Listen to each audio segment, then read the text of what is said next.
আমাদের নবী কোথায় জন্মগ্রহণ করেছেন? কে পারবে? আতুরাই তো কোথায় জন্মগ্রহণ করছে বলো? মক্কা। মাশাআল্লাহ, দাঁড়াও। পুরস্কার। মাশাআল্লাহ। হ্যাঁ, একটা দাও। এরপরে দ্বিতীয় প্রশ্ন, আমাদের নবীর বাবার নাম কি? কে পারে? আতুরাইব। আগুর আছে।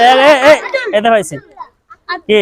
আব্দুল্লাহ। হ্যাঁ, এরপরে দ্বিতীয় প্রশ্ন, এটা পুরস্কার। আমাদের নবীর প্রথম স্ত্রীর নাম কে পারো? আতুরাবা। এটা আগুর আছে, নাম কি? মোহাম্মদ খাদিজা না? মাশাআল্লাহ, মাশাআল্লাহ। এরপরে আমাদের নবী তার বাড়ি ছেড়ে মানে মক্কা ছেড়ে কোন দেশে হিজরত করেছে? কে পারবে? এটা আগুরেছে, নাম কি? আরব দেশে হয় নাই, বসো। কে বলো? মদিনায় গেছে। পুরস্কার পাইছে। হ্যাঁ, এরপরে আরেকটা প্রশ্ন, আমাদের এই মাদ্রাসার নাম কি? কে পারো? সবাই হয়েছে। হ্যাঁ, বসো বসো।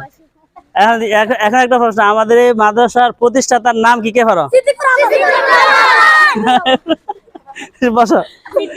আচ্ছা, আরেকটা প্রশ্ন, বর্তমানে আমাদের মাদ্রাসার মুহতামিম সাহেবের নাম কি? কে পারো?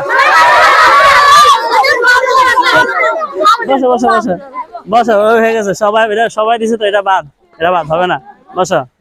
মানে আমাদের এই মানে ভারত, পাকিস্তান, বাংলাদেশ, এই 3 দেশের মধ্যে সবচেয়ে সবার আগে প্রতিষ্ঠিত বর্তমানে এই নিয়ম অনুযায়ী বর্তমানে সবার আগে প্রতিষ্ঠান কোনটা আগে হয়েছে? নাম কি? হ্যাঁ, পুরস্কার। হ্যাঁ, ঠিক আছে। আরেকটা পুরস্কার। বসো। এই যে উজানি আছে না, উজানির বসো। এই উজানির যে পিসাব, বসো বলছি, উজানির যে পিসাব আছে, সর্বপ্রথম উজানিতে কোন পিসাবের আগমন?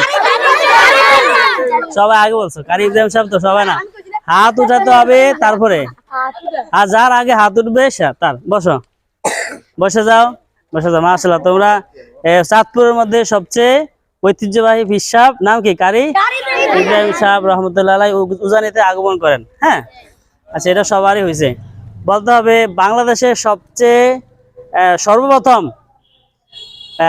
হাদিসের 10 কোথায় হয়? কে পারে? সর্বপ্রথম হাদিসের 10 কোথায় হয়? না, হয় নাই। আর কে? বাংলাদেশের সর্বপ্রথম